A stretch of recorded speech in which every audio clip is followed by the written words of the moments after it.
Thank you all, and thank you to our translators for joining us this evening and assisting with this process. So I want to take a moment now to kick things off. My name is George Proakis. I am the Executive Director of Somerville's Office of Strategic Planning and Community Development. Before that, I ran the Planning and Zoning Division in City Hall and have had the chance over 9 years now to work with all sorts of people in this community and our wonderful mayor and board of aldermen to come together on an effort on long-term planning and where we're going with it. So I'm very excited tonight to be here to publicly launch the SomerVision 2040 process and the update to our comprehensive plan. For those who may not know, it was sort of towards the beginning of the time when I was here, 2009, 2012, that we put together the SomerVision plan, a document that really has had an effect of raising the level of debate as we've discussed our priorities, what's important to us. It established very clearly our shared values. It set forth goals, policies, action steps that we wanted to take to move forward, and it also set a set of numerical goals that we have been guiding and working towards and measuring and benchmarking against since that time, all of which I'm sure you'll get to learn a little bit more about tonight. But in order to begin the process of looking at where we go next and how SomerVision 2040 can improve upon our SomerVision plan, I want to have the opportunity to introduce Mayor Curtatone. So I think there's no better person to get you inspired about the work that lays ahead than the mayor. He has been with us from the beginning on pushing us to do interesting, abnormal, better, and more creative solutions to planning and all of the implementation steps that come with them to try to get us to a better place with SomerVision and to get Somerville to a better place as a community. So it's my pleasure to introduce to you Mayor Joe Curtatone.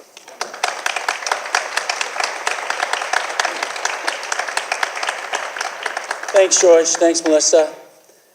I think it's not too late or belated to still say Happy New Year and good evening and welcome. It is really inspiring to see so many people from the community who really care about the community, turning out to take part in ownership, how we think and plan and envision the future together.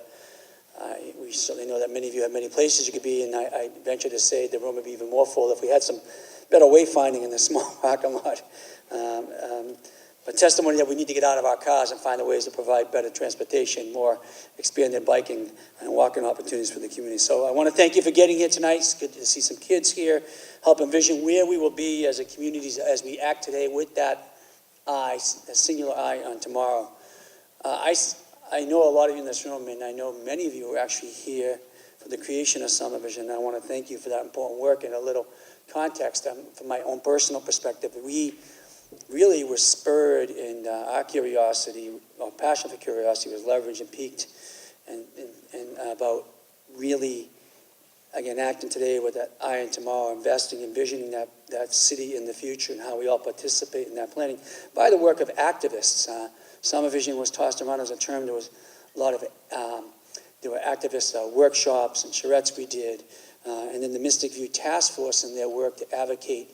I was an alderman at the time, and then eventually the mayor, to ask the city, to charge the city to think bolder and bigger and longer term, and not to just sell short for whatever comes across the road about how we can build that dynamic new neighborhood and assembly on the Mystic River. And I actually I see a few of those folks who were part of that 21 years ago, if I'm correct in my calculation. Bill Shelton, Joel Beckman, Wig Zamoff. If I'm missing a few, I probably got the lights. I want to thank you for your work. I mean, more than 2 decades ago, and this community-based effort to think about tomorrow and plan for that future together really comes from your work and that of hundreds of others in this community. For those of you getting involved for the first time, welcome. Adding new voices and really new perspectives is key to updating SomerVision, which is exactly why we're here today. And it's really amazing when we think about how far we have come and how much has changed since the first SomerVision process began a decade ago.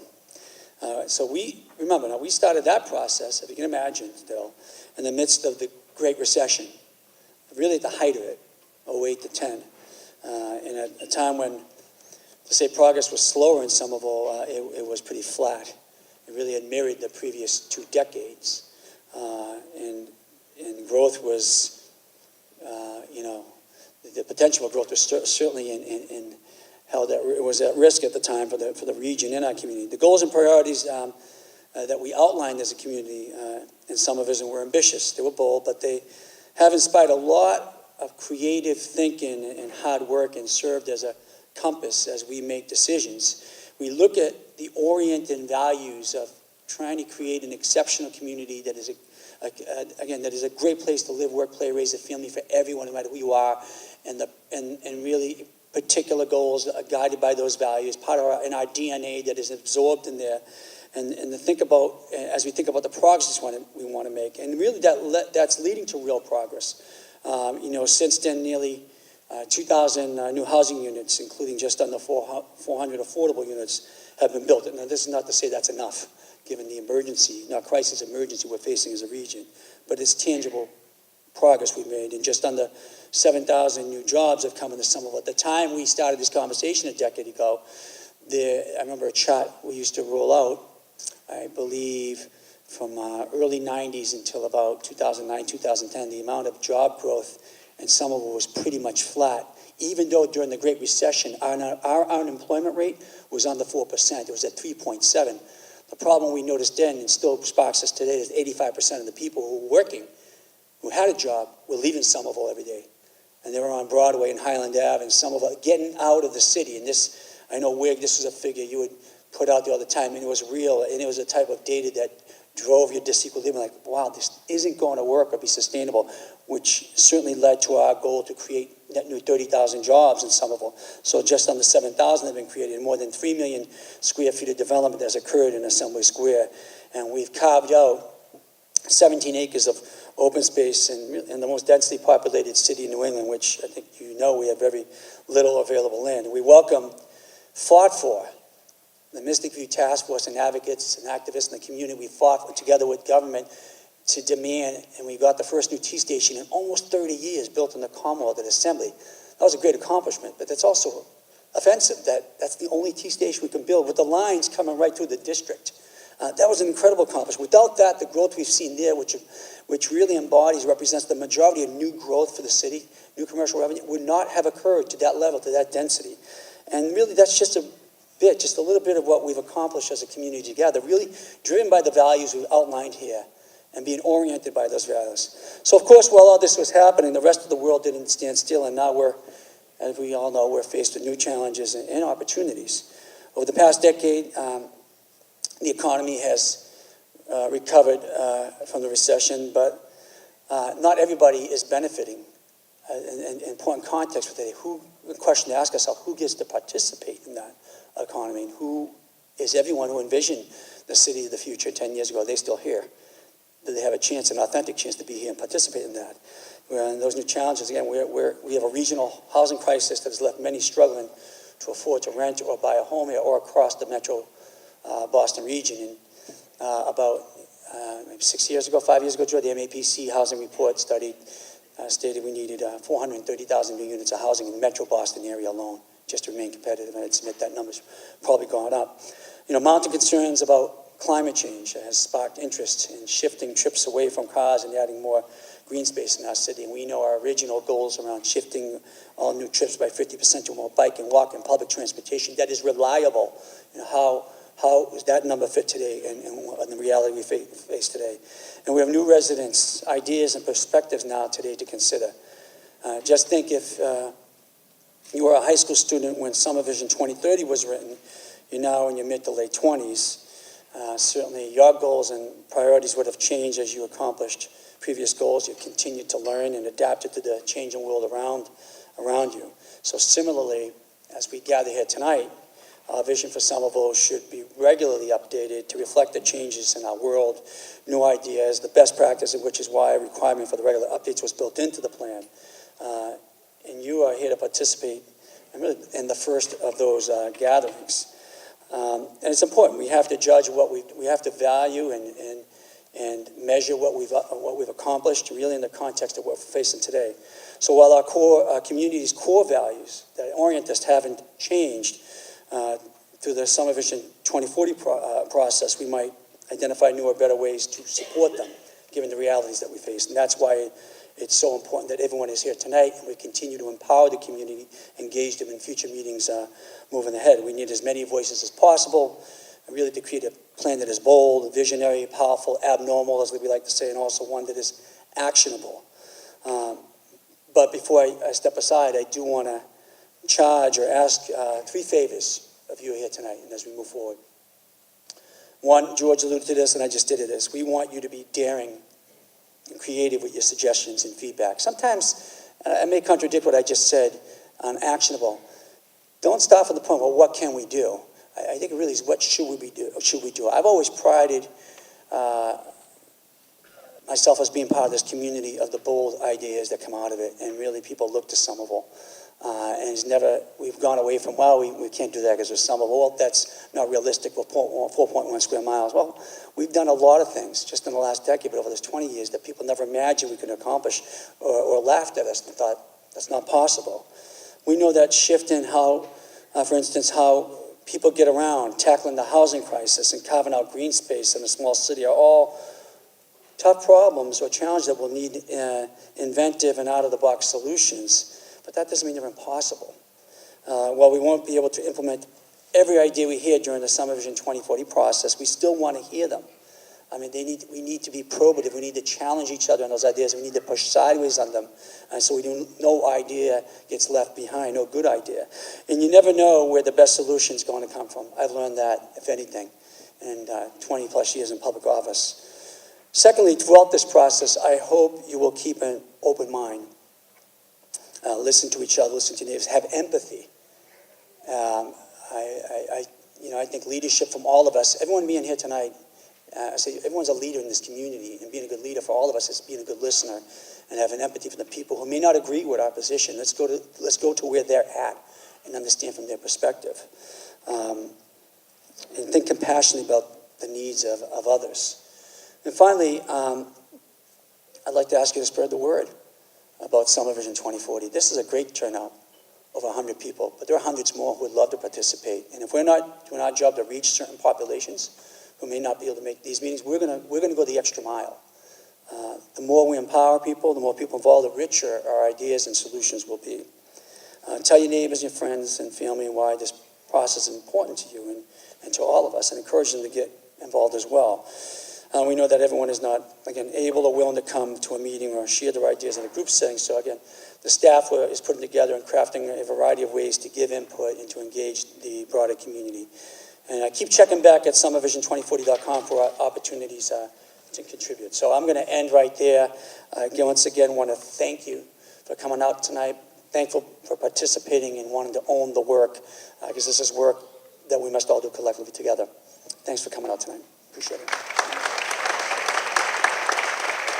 Melissa Wood.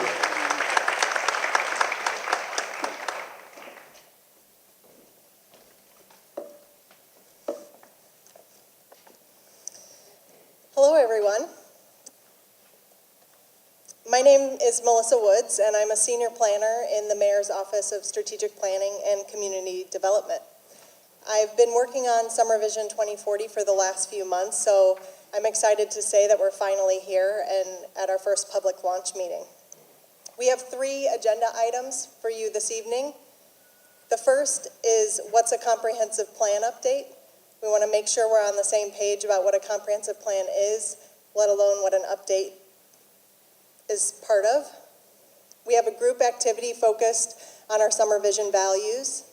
And lastly, an update on our progress report and where we've been over the last 10 years. So what's a comprehensive plan update?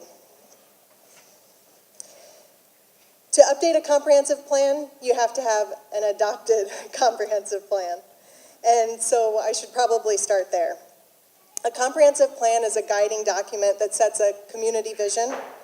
It helps guide future development decisions, and it coordinates planning efforts. Prior to 2009, we didn't really have a strong culture of planning in Somerville, and in absence of planning, a city is forced to be more reactionary than they'd like to be, which is why we started a comprehensive planning process in 2009. Through 3 years of community process, SomerVision was born. This is Somerville's first comprehensive plan, and it was adopted by our Board of Aldermen in 2012. There are several guiding principles and pieces of this document that planners like me reflect on every single day. It sets forward 6 value statements that reflect on our diversity, community, and innovative spirit. We'll spend more time on these in the activity later this evening. The SomerVision map is another simply illustrated map that shows what the community expects in terms of change throughout all of Somerville. The conservation of our neighborhoods shown in green, the enhancement of our squares and corridors in blue, and the creation of entirely new neighborhoods and transformational areas. The SomerVision goals guide the policies and actions, and they're separated out into 5 different categories: neighborhoods, squares and main streets, resources, transportation and infrastructure, and housing. There are over 500 goals, policies, and actions in SomerVision 2030. The first SomerVision goal in the neighborhood section is to engage community members in civic life and decision-making, seeking diverse representation and participation. The policy related to that goal is that Somerville should work to increase public participation in civic activities, including reducing barriers to participation and increasing diversity in civic activities to reflect the city's population. And one of the 7 action items is to provide translators at meetings when appropriate. The last section are implementation priorities, which we'll update you on in the last portion of tonight's presentation. So, a comprehensive plan is not a regulation or an ordinance. Your Planning 101 lesson for tonight is that Massachusetts is not a planned state. Some states like California and Washington and the progressive Mecca of Nebraska require states to do comprehensive planning. And when they're adopted, they become law. But that's not the case in Massachusetts. We follow up comprehensive planning with regulations like municipal code and zoning. A comprehensive plan is also not a duplication of existing plans. We might challenge you in this process to think bigger and to zoom out, to go to a higher elevation. We might hear someone declare an action item like, we need to reforest the Green Line corridor. And we might ask you to think about that differently and maybe set a goal of increasing our tree canopy. Another example that we might hear through this process is that all new buildings should be greenhouse gas neutral ready. But that's already stated in the Somerville's Climate Forward plan. If this rises to a level of importance, we might ask the steering committee to think of implementation priorities that help support this climate forward goal. We won't be redoing the climate change plan here. So we have an adopted comprehensive plan, so why should we update it? And simply put, things change. In professional planning practice, you do want to update plans every 5 to 10 years. But maybe why now? We're seeing a lot of things change, both locally and nationally. Just some examples here. There's big divides between levels of government and parties of government right now. We've been a sanctuary city since 1987, and only recently did it become part of the national news scene. You can also think of the difference between the states and the federal government right now in medical and recreational marijuana legislation. We've gone from the Great Recession, as the mayor mentioned, to one of the strongest economic cycles on record. In the metropolitan area, we're seeing unprecedented amount of building in the last 10 years. I mean, just look at the Seaport, look at Assembly Square. Granted, that did take planning, but the economic cycle is what got the buildings built. National movements like Black Lives Matter and Me Too have really opened a door for further conversation. And I think now more than ever, people are willing to engage with the community on those tough topics. In 2015 and 2016, our Health and Human Services Office led a series of community conversations on race and racism. The process identified a need to have someone in the city working full-time on these issues, which led to the manager of diversity, equity, and inclusion. So we've covered what a comprehensive plan is and why we should update, but I want to remind everyone who a comprehensive plan is for. And it's sort of a trick question, because it's for all of us. I'm sorry I couldn't get all 80,000 Somerville residents in a picture in the upper left, but the comprehensive plan is for residents, city staff, our elected officials, both the mayor and the board of aldermen, and local businesses and institutions. We're all responsible for implementing different aspects of the plan. This plan is for everyone. With that, let me tell you a little bit more about myself and introduce the rest of the project team. Like I said, my name's Melissa Woods. That's my name, don't wear it out. I've been a Somerville resident for the last 12 years and a city staffer for almost 6. I live literally a stone's throw away from this room. The last time I spoke in front of this many people was likely in high school when I was the MC for the King of Hearts male beauty pageant. That was a fundraiser for the American Heart Association. I love Somerville because of its history, that I get to know my neighbors here, and that I don't have to drive everywhere. Somerville actually reminds me more of the small town my parents grew up in Wisconsin than the city of 100,000 that I grew up in central Illinois. I also find it incredibly odd that my child is going to find this video on the internet about a week before it's born. But enough about me.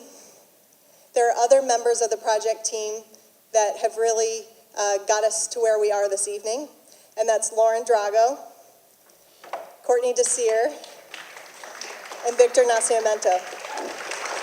Are they all over there? But we are not alone. Could I have all city staffers raise their hand? Thank you for being here this evening. Yes, thank you. It takes a village to put on events like this, and our comprehensive plan is done, update with the support of every department within the city.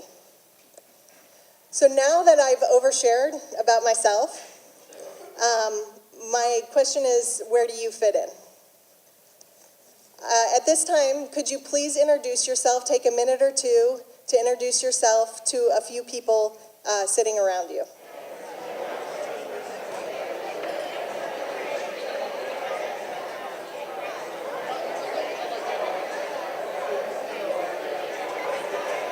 I hope everyone was able to learn a thing or two about their neighbor. So when you came in, we asked you to participate in the back of the room and put some stickers on boards. We asked you, where do you live? How long have you lived in Somerville? Where do you work or go to school? And if you rent, own, or other. And I had an opportunity. I know from the Where You Live board, not everyone participated, so there's still time. But I looked at those before coming up on stage. And for instance, there were no dots in Teal or Davis Square or Assembly Square of where do you live. And in the rent or own or other category that we asked, it's about at a 50-50 split, which is pretty good because about 66% of Somerville housing units are renter occupied. And where do you commute to? The average Somerville resident spends about 32 minutes traveling to work, and there was a big cluster in downtown Boston, some in Cambridge, a pretty good representation in Somerville, so that sort of matches census data. But really, there are some gaps in representation. And the question is, how can you help us fill in those gaps? Some ideas are inviting a neighbor, sharing with your daycare, and spreading the word in any way possible. And we ask you to do that tonight. So, the update process. We're at the very beginning. But we want to promise some key deliverables to you. The first is a living comprehensive plan website. It's in a format that's easy to read and translatable, provides guidance on the most important actions for the next 5 years, and is updated regularly to track progress. This website is already started and up at SomerVision2040.com. If you need translation, look for the drop down at the bottom, floating in the bottom right-hand corner of the screen. We also have some goals for our community process. We want to provide access to everyone in some way or another, online, in person, written comments. We want to encourage civil, engaging dialogue, provide an opportunity for people to get to know each other. We want to be inclusive and welcoming. And we're always open and appreciative to constructive feedback. We're reachable at any time at planning@somervillema.gov. So this is the beginning of our process, the public launch meeting this evening, and it's going to be a really busy winter to spring to summer. So how can you be involved? You're already here this evening, so check that box. Check the second bullet. You can read the past since 2010 document. It's available online. There's a few hard copies here if you want to take a look through. You can attend or host a summer supper. You can engage online, or you can record a Somerville story. We're trying some new things in this process, so let me explain a few of those here. The first is the SomerVision 2040 committee. And we're asking, we had a steering committee for SomerVision 2030, and we're relaunching that with a few edits. And what we're asking of the committee is to attend a few extra meetings. And we're looking for people that are plugged into a constituency or community group so we can spread the word even more about SomerVision. If you think you might fit the bill, you can apply at somervision2040.com/get-involved. Just so everyone knows, we have invited members of the following groups. I know the text is small, but at /get-involved, you can see a list of these groups. Could I have representatives tonight from these groups raise their hand, or people already participating in the committee? Great. Let's give them a round of applause for the hard work they're going to do.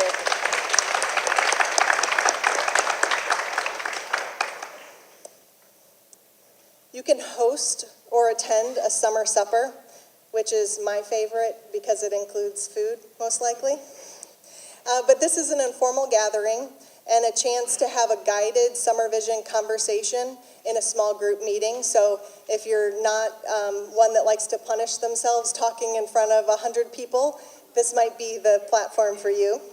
But the toolkit will be available soon at somervision2040.com. And you can record a Somerville story. Our language liaisons have been working hard, and there's already 3 or 4 that'll be posted online shortly. But we want to hear about how living or working in Somerville has impacted you. I've already, overshared and could record a Somerville story, but you might want to share how you've qualified for an affordable unit and how you thought you were going to have to leave Somerville, but you got the opportunity to stay. Or you may want to talk about your dream job in Somerville's manufacturing sector. It's your story. Please share it with us. It's only 2 minutes long. We are doing a recording here tonight. If you're interested, please see Victor Nascimento. Recordings will happen during the group activity, so make sure to reach out to him. And if you're thinking, oh, maybe I will, but I'm not sure what my story is yet, and you need a little bit more time, reach out to planning@somervillema.gov, and you'll be scheduled a time to do so.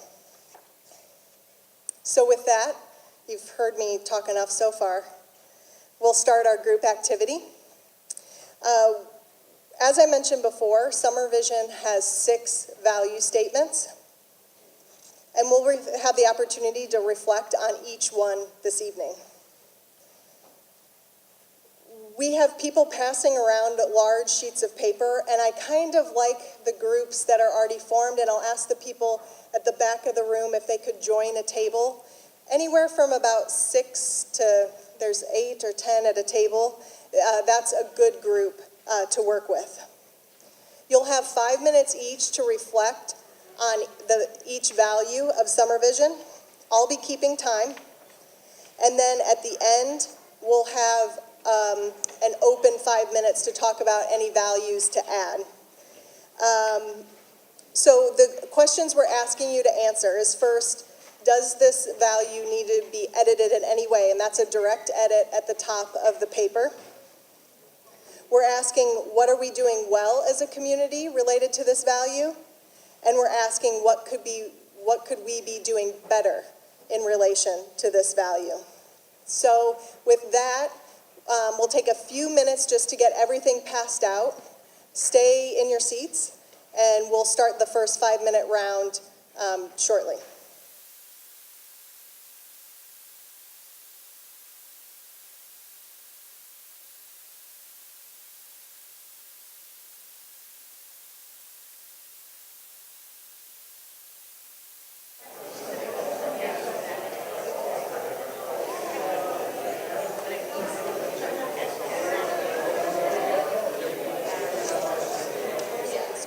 And the strength of our community spirit as expressed in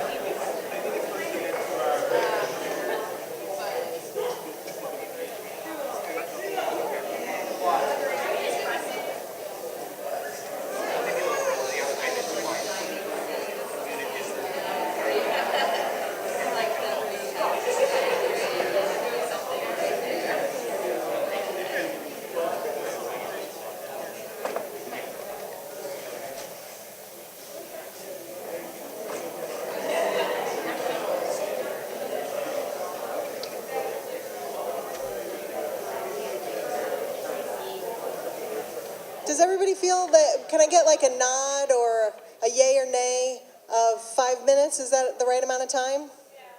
Okay, so let's move on to the next value. Find it in your pile. Invest in the growth of a resilient economic base that is centered around transit, generates a wide variety of job opportunities, creates an active daytime population, supports independent local businesses, and secures fiscal self-sufficiency.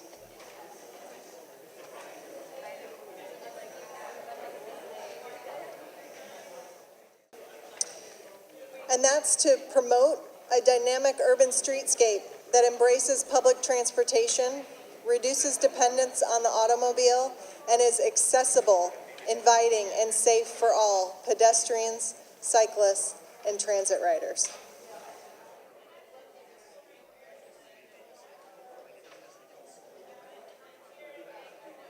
Find your sheet to build a sustainable future through strong environmental leadership, balanced transportation modes, engaging recreational and community spaces, exceptional schools and educational opportunities, improved community health, variety and affordable housing options, and effective stewardship of our natural resources.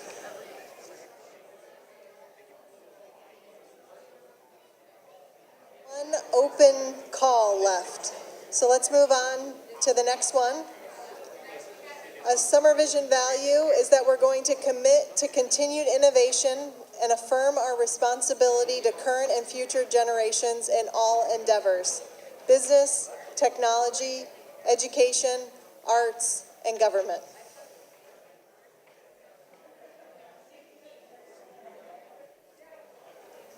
All right, so one left.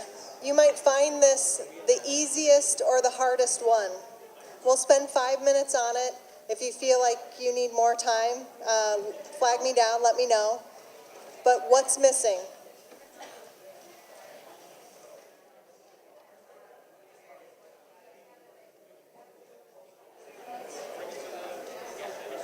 All right, so you've been sitting for over an hour, unless you got up to write. So everybody stand up and give yourself a round of applause for the work that you did. I don't see everyone standing. You can shake it out if you need to. We're on to our last portion of the evening, and we want to report to you the progress that we've made over the last 10 years, so we leave here tonight with a shared understanding of where we are. This section, this presentation, part of the presentation is broken down into 3 parts. Our implementation priorities, goals, and the SomerVision metrics. We'll report on each one of these to you. Everything in the presentation today is either in the past since 2010 progress report or available online at SomerVision2040.com if I go too fast or if you want to refer back to something or get more information. So I'll start with the implementation priorities. SomerVision 2030 has 6 implementation priorities: station area planning, quality of life strategies, housing activities, sustainability programs, transportation and infrastructure, and the zoning code overhaul. Some are more specific than others. The first is station area planning. Since the adoption of SomerVision, we've completed 4 neighborhood plans. A 5th for Davis Square is currently in draft form. If you're interested in reading any of these, they're available at somervillebydesign.com. Quality of life strategies in SomerVision 2030 focus on keeping Somerville one of the most livable cities in the nation. The implementation priorities directly mention the Open Space and Recreation Plan, which was completed in 2017. This document has a lot of data analysis, but it also qualifies us for state funding on parks projects. The Somerville Public Schools has started the Summer Learning 2030 visioning process to identify shared priorities around raising kids in Somerville. The Clean and Open Elections Task Force has made recommendations to the mayor, and subsequent proposals were submitted to the Board of Aldermen to petition the state to extend voting rights both to people age 16 and up and the immigrant community in local elections. Our Economic Development Division continues business support, whether through financial planning and business plan writing, but also grants for implementation. SomerVision 2030 acknowledged that Somerville is a place where people want to live, raise a family, and retire. Since SomerVision was adopted, we've conducted the housing needs assessment. With community partners, there's been more housing production than any other decade on record. With support of the community, we've increased our inclusionary requirement from 12.5% to 20%. And last fiscal year, the Office of Housing Stability was created. SomerVision 2030 addresses that a comprehensive plan is a perfect way to address economic, environmental, and social sustainability. I can't agree more with that. However, it didn't give specific tasks for implementation priorities, but I think this is one of the categories we've made the greatest strides in, especially when it comes to environmental sustainability. We've completed the Climate Forward Plan, which includes inputs from a greenhouse gas inventory and the vulnerability assessment. The departments of the Office of Sustainability and Housing have teamed up on programs to help property owners not only bring down utility bills, but also emissions through Heat Smart, Cool Smart. We've started Community Choice Electricity. The goal of this program is to provide annual savings and stabilized rates, but it also offers renewable energy options. And our engineering office has worked with the Board of Aldermen for infiltration and inflow mitigation. You might be asking what that is, and I'm not an engineer, but I'll try to do it some justice. Our pipes are old. Sometimes groundwater gets in, and when any water in our pipes ends up at Deer Island, and they charge the city for processing that to make it clean before it's discharged into the ocean. The Established Mitigation Fund charges developments that add new flows, like new toilets, into the system so we can fix our aging infrastructure and remove that groundwater out of our system. Infrastructure and transportation improvements have the worst growing pains, and it's looking like we're going to go through a growth spurt here. SomerVision 2030 said that each infrastructure project gives our residents and business owners the opportunity to make Somerville's neighborhoods safer, more accessible, and more attractive. The Green Line extension is finally in construction. We've signed on to be a Vision Zero community. A task force has been established, and they'll work to make recommendations on the implementation priorities in their Vision Zero plan. And we're currently in the midst of some sewer separation projects. Similar to II, that infiltration and inflow, this is both sustainable and an infrastructure improvement.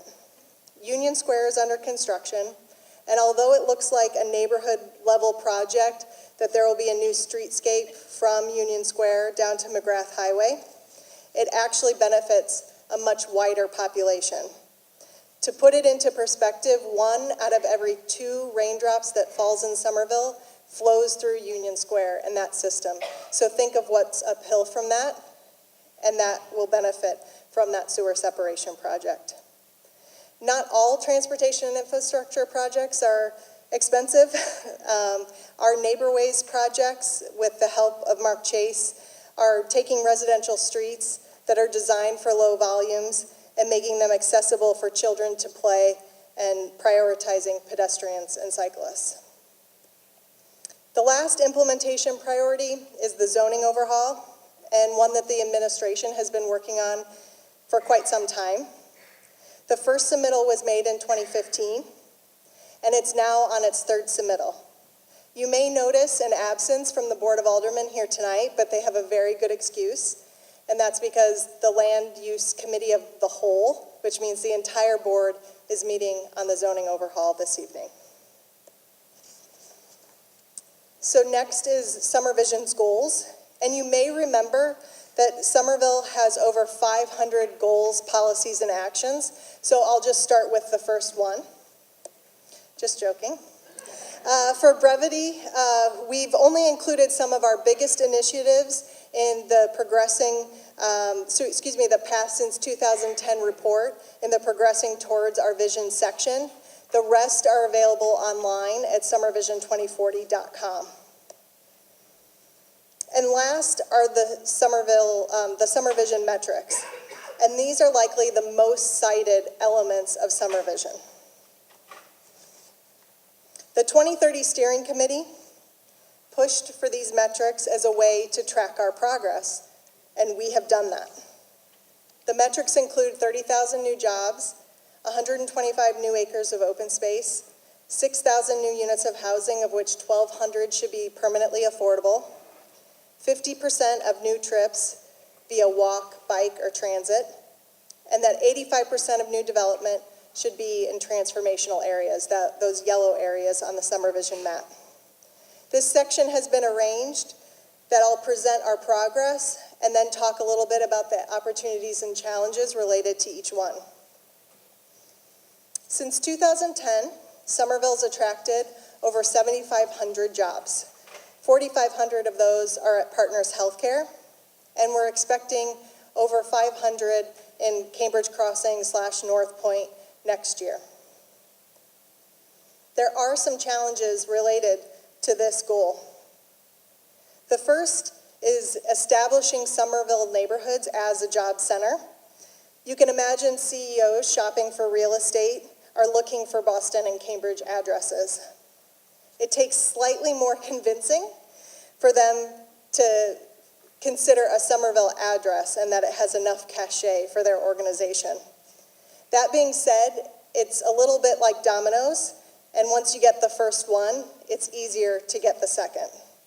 We've done this in Assembly Square, and we'll hopefully have this happen soon in Union Square. I won't go into the subtleties of development this evening. That's something we're saving for the SomerVision conference. But commercial development is the most difficult type of development to finance.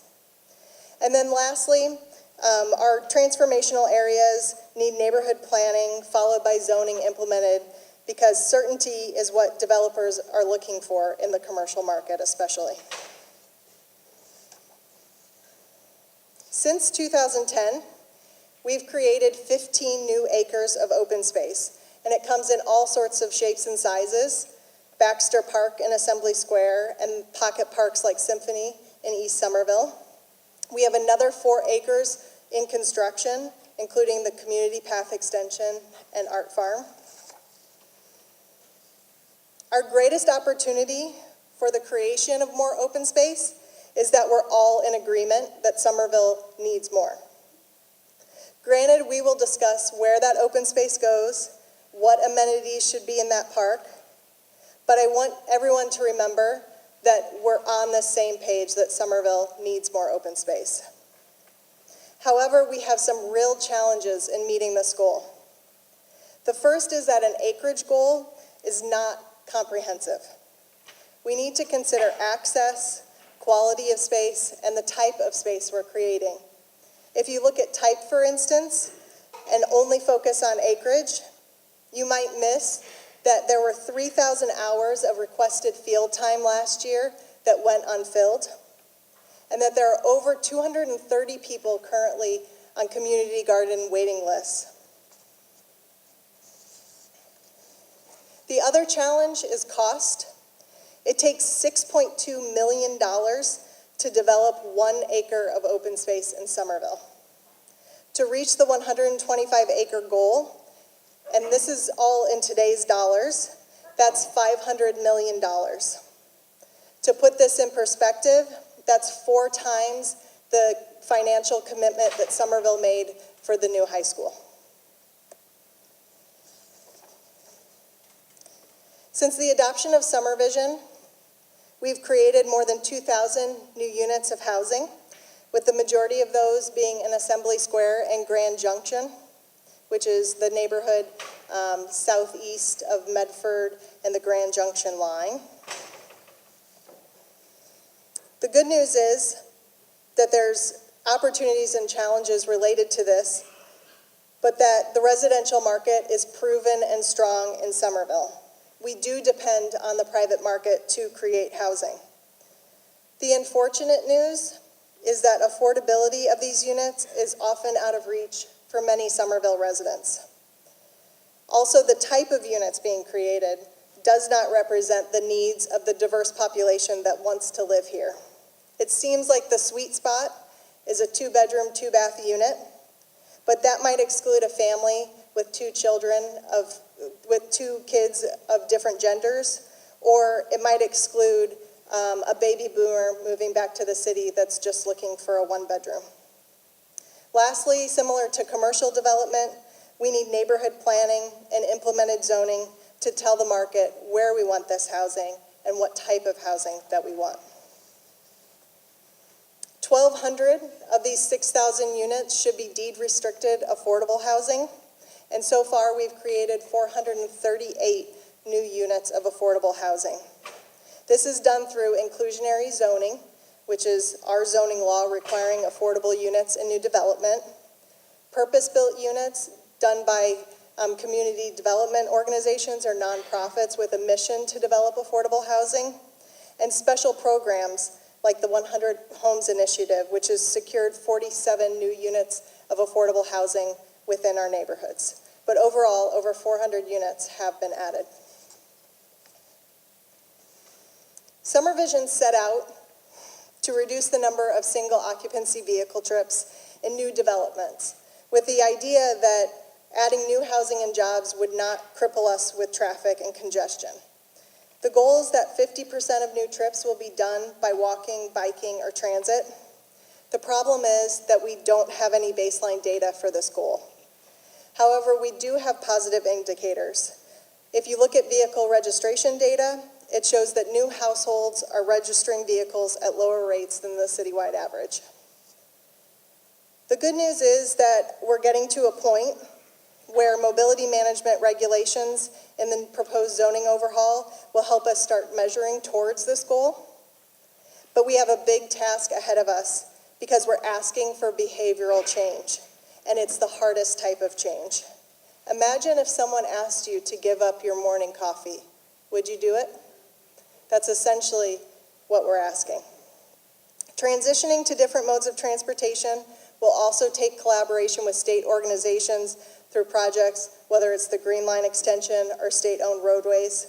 And infrastructure investment is expensive, but it's these types of changes and the design of roadways that make people comfortable walking and biking. Last but not least is the SomerVision goal of 85% of new development in transformative areas. And since 2010, 5.7 million square feet have been developed.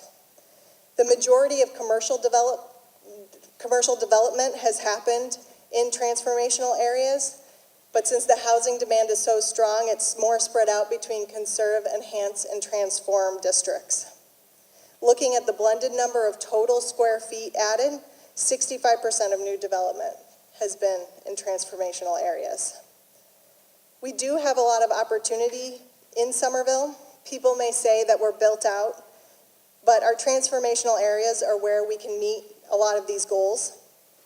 But we need the right zoning and planning to make sure we set the expectations with the private market.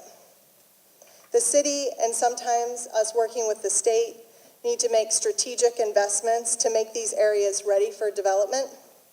A good example of this is the tubes in Innerbelt. If you haven't seen the tubes, it's a bridge over Innerbelt Road that the commuter rail runs on. And this bridge needs to be rebuilt before considerable development happens on the southern side. That concludes how we're doing on the SomerVision metrics. Just a reminder, anything you see here tonight is either in the progress report or available online at SomerVision2040.com. So we're at the very beginning of our public process. It's going to be a busy spring and summer, like I said. There are many ways to get involved. I might be having a baby, but I still want to be invited to a summer supper because I bet I'll still have an appetite. Don't forget, there's other ways to get involved, and you can always find us online or reach out to us at planning@somervillema.gov. I'll ask city staff to raise their hand one more time. Give a wave. If you have any questions, feel free to see us this evening or reach out to us. And thank you very much for coming.